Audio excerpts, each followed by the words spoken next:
Dans le monde d'aujourd'hui, les structures en acier sont à la base de presque toutes les constructions, des maisons aux ponts, en passant par les sites industriels. Les armatures, qui renforcent le béton, doivent être à la fois solides et écologiquement produites. C'est pourquoi de plus en plus d'usines passent à la fabrication d'acier à partir de ferraille recyclée, un moyen de réduire considérablement l'impact environnemental. Allez, voyons en détail comment tout ça se passe dans une aciérie moderne et éco-responsable.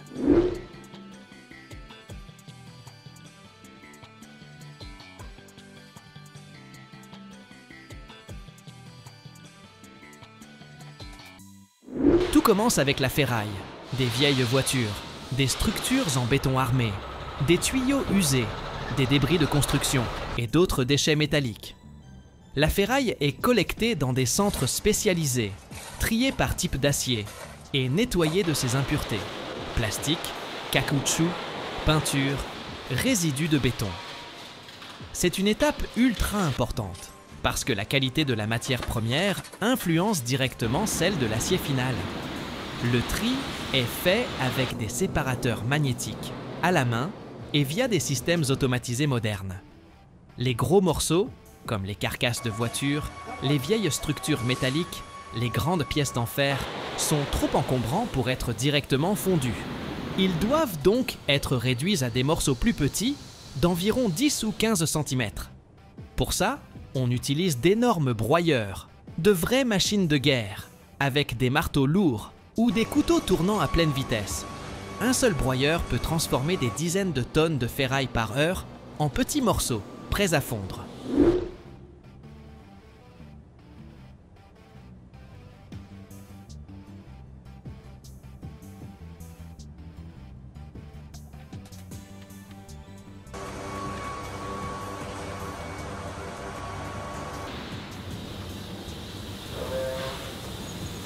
Aujourd'hui, les aciéries modernes utilisent des fours électriques à arc, bien plus écologiques que les hauts fourneaux classiques. Ils fonctionnent à l'électricité, ce qui permet de réduire les émissions polluantes de près de 60%. C'est énorme, tu vois? Le processus commence en chargeant dans le four la ferraille préparée. Ces morceaux d'acier propres et triés. À l'intérieur, de puissantes électrodes en graphite créent un arc électrique, générant une température hallucinante, plus de 1600 degrés Celsius.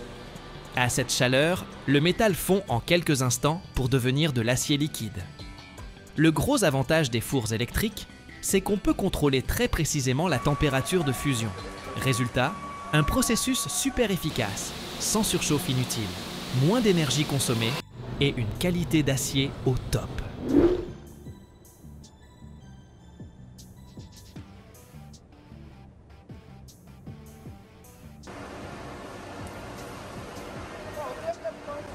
Pendant la fusion, on ajoute des éléments d'alliage, des ajouts spéciaux pour améliorer les propriétés de l'acier. Les plus courants, le manganèse, le chrome et le nickel. Le manganèse rend l'acier plus solide et plus dur. Le chrome le protège contre la rouille. Et le nickel lui donne de la souplesse et de la longévité. Grâce au dosage précis de ces éléments, les producteurs créent des aciers adaptés aux besoins spécifiques du bâtiment ou de l'industrie. Les fours électriques permettent de garder une composition chimique super stable et de l'ajuster à tout moment pendant la fusion. Quand l'acier liquide atteint la bonne température et la bonne composition, il est transféré du four vers des grandes cuves spéciales qu'on appelle des poches. Ces poches, faites de matériaux ultra résistants au feu, peuvent contenir plusieurs tonnes d'acier fondu à plus de 1600 degrés Celsius.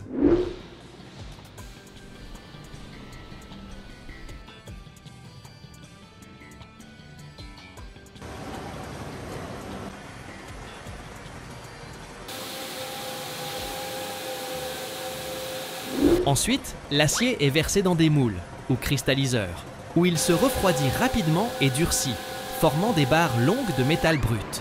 Ces cristalliseurs peuvent être ouverts ou fermés, selon les technologies utilisées. Dans les moules ouverts, l'acier refroidit naturellement. Dans les fermés, on accélère le refroidissement avec de l'eau. Les pièces obtenues sont appelées blooms, s'ils sont carrés ou rectangulaires, ou slabs s'ils sont plats. Les longueurs standards vont de 6 à 12 mètres, la largeur et l'épaisseur varient selon l'usage prévu. Ces tailles sont parfaites pour le transport et le traitement. Après solidification et premier refroidissement, on découpe les bords irréguliers, on nettoie la surface des résidus.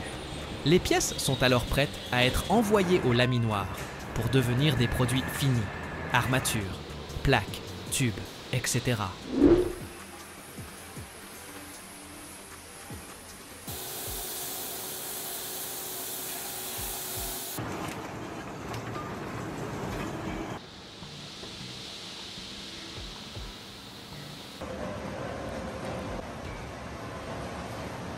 Pour le laminage, on utilise des laminoirs spécialisés qui réduisent progressivement l'épaisseur du métal et lui donnent la forme souhaitée. Les armatures ont généralement une surface nervurée pour mieux s'accrocher au béton. Ces nervures sont formées par des rouleaux spéciaux pendant le laminage. Le laminage se fait à haute température, ce qui rend l'acier plus malléable, sans fissures ni défauts. Après le laminage, l'armature est refroidie à l'air libre ou par des systèmes de refroidissement contrôlés pour éviter les tensions internes et les déformations. Chaque lot d'armature passe un contrôle qualité strict. On vérifie le diamètre, la résistance à la traction, la flexibilité et l'absence de défauts visibles. Pour ça, on utilise des appareils modernes, ultrasons, machines de test mécanique, inspection visuelle.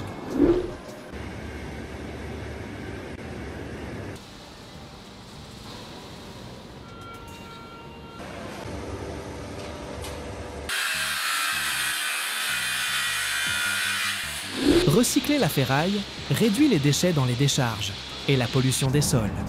Réutiliser le métal limite l'extraction minière et donc protège les écosystèmes naturels. Les aciéries modernes, qui produisent des armatures à partir de ferraille, sont des modèles de technologie avancée, d'efficacité et de respect de l'environnement.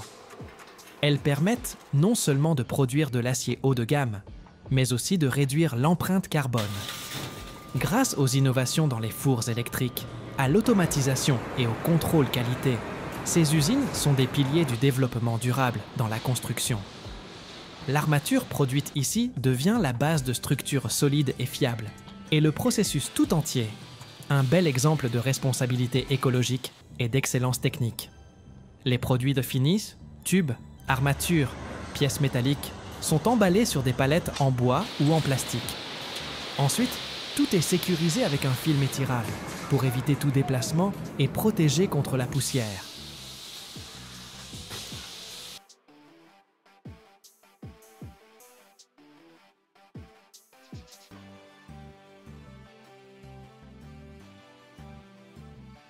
Chaque année, on élève des millions de cochons d'Inde à travers le monde. Et pas seulement comme animaux de compagnie, mais comme bétail. Imagine un instant. Plus de 10 000 petites boules de poils qui se déplacent toutes ensemble vers la mangeoire, créant une vague blanche, brune et rousse. Incroyable, non? Leur viande est considérée comme un mets raffiné en Amérique du Sud. Et les fermes modernes sont automatisées jusque dans les moindres détails. Mais comment élève-t-on, nourrit-on et gère-t-on des milliers de cochons d'Inde? Allez, plongeons dans cet univers fascinant.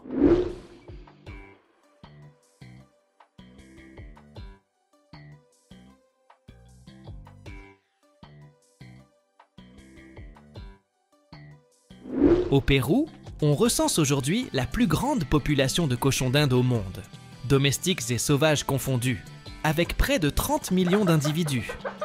Sur une ferme péruvienne typique, tu trouveras de vastes espaces dotés de multiples enclos, un peu comme de mini-écuries ou des cages, installées soit à l'intérieur, soit en plein air. La taille de ces fermes varie selon l'ampleur de la production.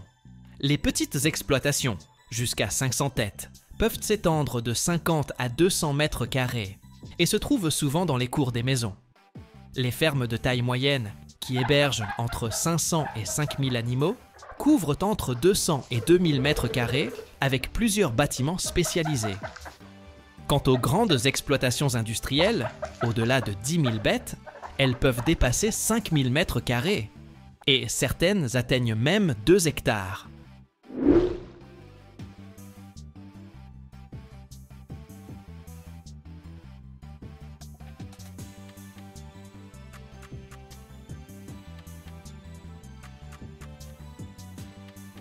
Sur ces grandes fermes industrielles, l'objectif numéro 1, c'est la viande.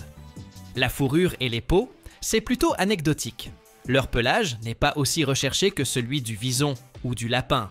Mais dans certaines régions, on l'utilise pour l'artisanat, par exemple pour confectionner des souvenirs. Par ailleurs, ces petites bêtes servent aussi à la recherche en laboratoire. Malgré tout, la priorité reste la viande. Au Pérou, en Équateur, en Colombie ou en Bolivie, le cochon d'Inde est un plat traditionnel, réputé pour sa chair diététique, riche en protéines et pauvre en gras. Sur une ferme industrielle, on utilise des installations spécialement aménagées pour offrir des conditions idéales aux animaux. L'élément central, ce sont les bâtiments fermés, pavillons ou hangars, qui protègent les cochons d'Inde de la pluie, du vent et des brusques changements de température. À l'intérieur, on installe des rayonnages ou des cages en bois, en béton ou en plastique, chacune pouvant accueillir de 5 à 20 individus selon l'âge et le rôle dans l'élevage.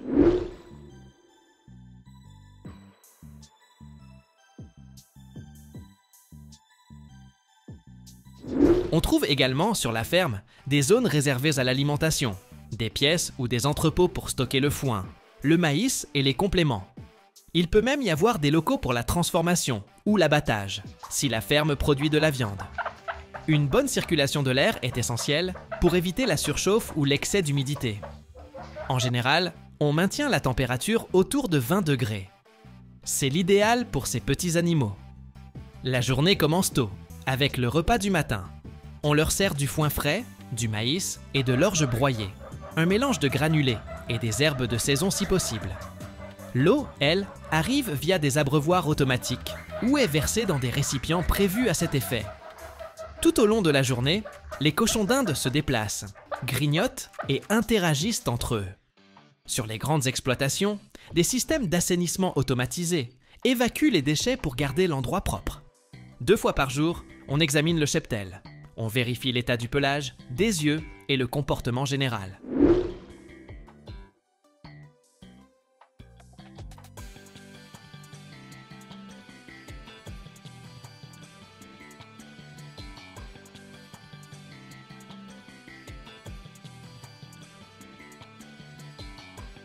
Dans l'après-midi, ils reçoivent une seconde ration, souvent plus légère, davantage de verdure, moins de céréales. Vers le soir, leur activité diminue. L'éclairage est souvent géré de manière artificielle pour reproduire la durée du jour.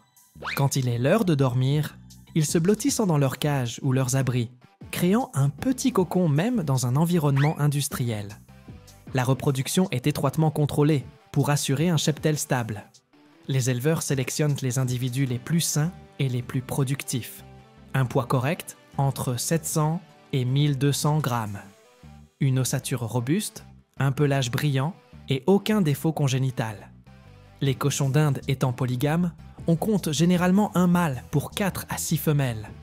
Ils sont choisis vers 3 ou 4 mois et doivent être en parfaite santé.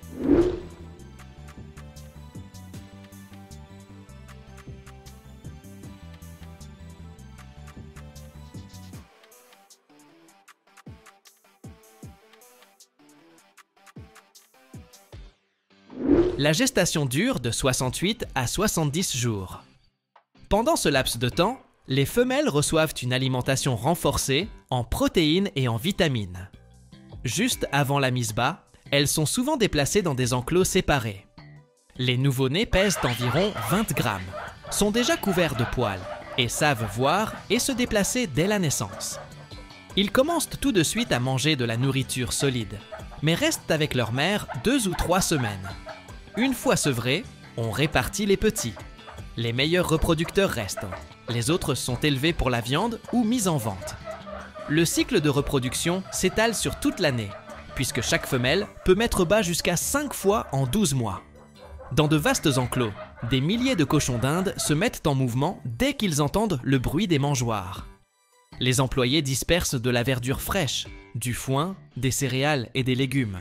Et toute cette armée de petites boules de poils se rue sur la nourriture.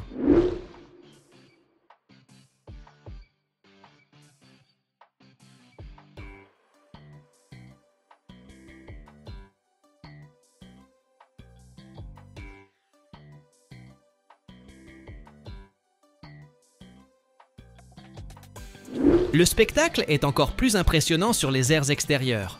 On dirait une vague de fourrure brune, blanche et rousse qui déferle sur la ferme. Et quand ils reçoivent des fruits ou des légumes bien juteux, on entend leurs petits cris aigus et ce bruissement caractéristique. Ils sont incroyablement expressifs pendant le repas. Sur les fermes modernes, des systèmes automatiques déposent la nourriture dans des bacs spéciaux, coordonnant le mouvement de milliers de bêtes affamées autour des mangeoires. Pour quelqu'un qui voit ça pour la première fois, c'est un vrai spectacle. Dans l'élevage industriel de cochons d'Inde, l'hygiène est d'une importance capitale.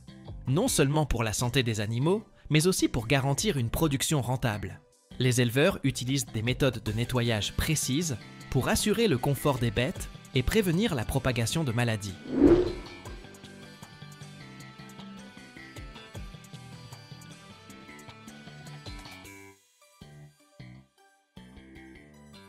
En général, on nettoie les enclos de manière régulière, parce que les cochons d'Inde sont très sensibles à la saleté.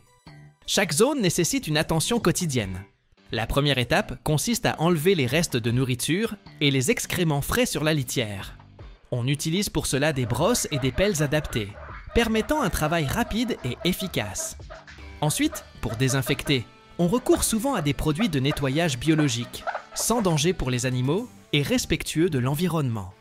Au global, on lave régulièrement les murs, les sols et les mangeoires.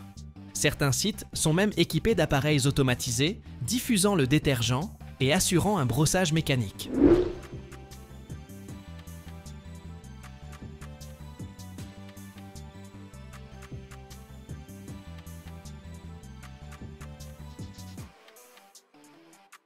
Quant à la litière, on la renouvelle tous les jours ou tous les 2 jours, selon la taille de l'enclos et le nombre d'animaux. On utilise la plupart du temps du foin ou de la paille qui absorbe l'humidité et les odeurs, tout en assurant un bon confort aux cochons d'Inde. Une litière propre réduit nettement le risque d'infection. Pour maintenir un haut niveau d'hygiène, on traite régulièrement toutes les surfaces avec des désinfectants capables d'éliminer bactéries, virus et champignons. Toutes ces procédures sont répétées en continu, au moins 1 fois par semaine. Et voilà comment on parvient à offrir un cadre sain à ces petites boules de poils, même en production industrielle.